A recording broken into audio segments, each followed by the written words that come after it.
नमस्कार। आज हम एक बहुत ही कमाल की कहानी जानने वाले हैं। एक ऐसी कहानी जो दुनिया के सबसे बड़े रेलवे नेटवर्क्स में से एक यानी इंडियन रेलवेज के बीचों बीच घटी। ये सिर्फ एक सफर की कहानी नहीं है, बल्कि ये कहानी है हिम्मत की, इंसानियत की और एक ऐसे सिस्टम की जो जरूरत के वक्त काम आए। जरा सोचिए, एक भीड़-भाड़ वाला रेलवे प्लेटफॉर्म और अचानक वहां का शोरगुल घबराहट और उलझन में बदल जाता है। ये बस उस रात की शुरुआत थी जब एक ऐसी घटना घटी जिसकी किसी ने उम्मीद भी नहीं की थी। और ये सब हुआ कहाँ? पुणे रेलवे स्टेशन पर, प्लेटफॉर्म नंबर 1, और वक्त था रात के करीब 11 बजे का। माहौल में एक अजीब सा तनाव था जो एक अविश्वसनीय कहानी की जमीन तैयार कर रहा था। तो इस पूरी कहानी के जो मेन किरदार हैं वो है 29 साल की राजावती कोल, जो बिहार जाने वाली ट्रेन का इंतजार कर रही थीं, और रेलवे प्रोटेक्शन फोर्स यानी आरपीएफ की कांस्टेबल शिल्पा उकाडे। और होता क्या है कि अचानक प्लेटफॉर्म पर ही राजावती को लेबर पेन शुरू हो जाता है। चारों तरफ एक घबराहट का माहौल बन जाता है और किसी को समझ नहीं आता कि आखिर किया क्या जाए। और ऐसे मुश्किल समय में एक हीरो की तरह सामने आती हैं कांस्टेबल शिल्पा उकाडे। वो फौरन अपने साथियों को बुलाती हैं और आसपास मौजूद साड़ियों और चादरों से एक पर्दा बनाती हैं ताकि राजावती को थोड़ी प्राइवेसी मिल सके। और जानते हैं, डॉक्टरों के आने से पहले ही उस प्लेटफॉर्म पर एक नन्ही सी स्वस्थ बच्ची की किलकारी गूंज उठती है। बाद में माँ और नवजात शिशु दोनों को ससून जनरल अस्पताल ले जाया गया, जहां बताया गया कि दोनों की हालत बिल्कुल स्थिर है। ये जो पूरी घटना हुई, ये हमें सोचने पर मजबूर करती है कि आखिर भारतीय रेलवे में गर्भवती यात्रियों के लिए नियम और सुरक्षा से जुड़ी सलाह हैं क्या। चलिए इस बारे में जानते हैं। देखिए, प्रेगनेंसी को ना 3 हिस्सों में बांटा जाता है। पहली तिमाही यानी पहले 3 महीनों में थोड़ी सावधानी बरतने को कहा जाता है। दूसरी तिमाही यानी 4 से 6 महीने यात्रा के लिए सबसे सेफ माने जाते हैं। लेकिन जो आखिरी तिमाही होती है, उसमें लंबी दूरी की यात्रा न करने की सलाह दी जाती है, क्योंकि रिस्क थोड़ा बढ़ जाता है।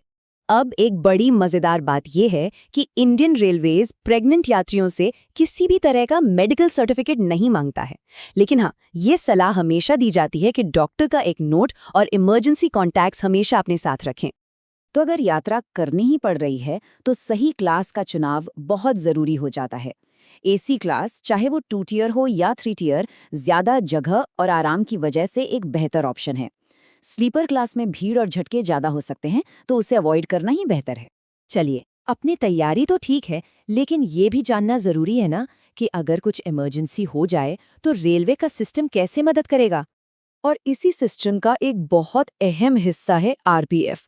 और आरपीएफ के बारे में एक खास बात यह है कि इसमें करीब 9% महिला कर्मी हैं, जो भारत के किसी भी सेंट्रल पैरामिलिट्री फोर्स में सबसे ज्यादा है। और यही बात आरपीएफ को महिला यात्रियों की मदद करने में एक खास क्षमता देती है। और ये जो महिला कर्मियों की ताकत है ना, वो दिखती है ऑपरेशन मातृशक्ति जैसे अभियानों में। ये आरपीएफ का एक खास इनिशिएटिव है, जिसके तहत महिला अधिकारी अपनी ड्यूटी से भी आगे बढ़कर यात्रा के दौरान लेबर पेन से गुजर रही महिलाओं की मदद के लिए हमेशा तैयार रहती हैं। अब इस ऑपरेशन का असर देखना है तो जरा ये नंबर देखिए, 206। सिर्फ साल 2023 में आरपीएफ ने 206 बच्चों के जन्म में मदद की। मतलब पुणे वाली घटना कोई इकलौती घटना नहीं थी, ये आरपीएफ की लगातार सेवा की एक बहुत बड़ी कहानी का हिस्सा है। तो सबसे जरूरी सवाल, अगर कभी ऐसी कोई नौबत आ जाए तो संपर्क किससे करना है? ये लिस्ट ध्यान से देख लीजिए।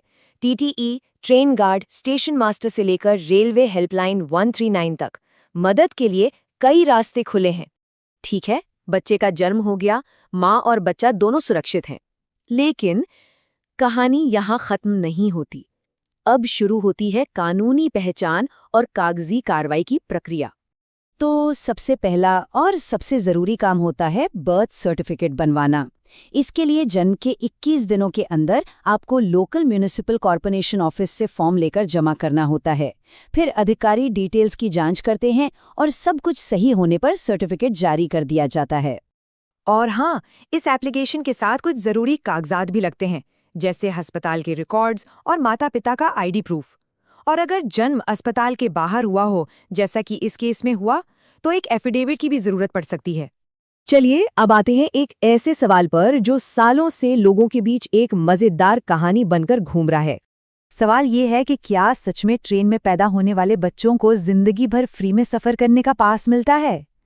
ये बात कई लोगों ने सुनी होगी। तो इसका सीधा सा जवाब है नहीं। ये बस एक सुनी सुनाई बात है, एक मिथक है। इंडियन रेलवेज का ऐसा कोई नियम नहीं है।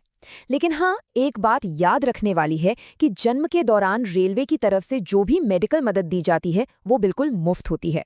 और आखिर में हम वापस उसी कहानी पर आते हैं, राजावती कोल की कहानी पर। उनके ये शब्द, मैं भाग्यशाली थी कि पुलिस की मदद से मेरा बच्चा हुआ और हम जिंदा हैं, ये हिम्मत, करुणा और शुक्रगुजारी की पूरी कहानी को बयां कर देते हैं। ये हमें याद दिलाता है कि कभी-कभी सबसे अप्रत्याशित जगहों पर ही इंसानियत की सबसे खूबसूरत कहानियां जन्म लेती हैं।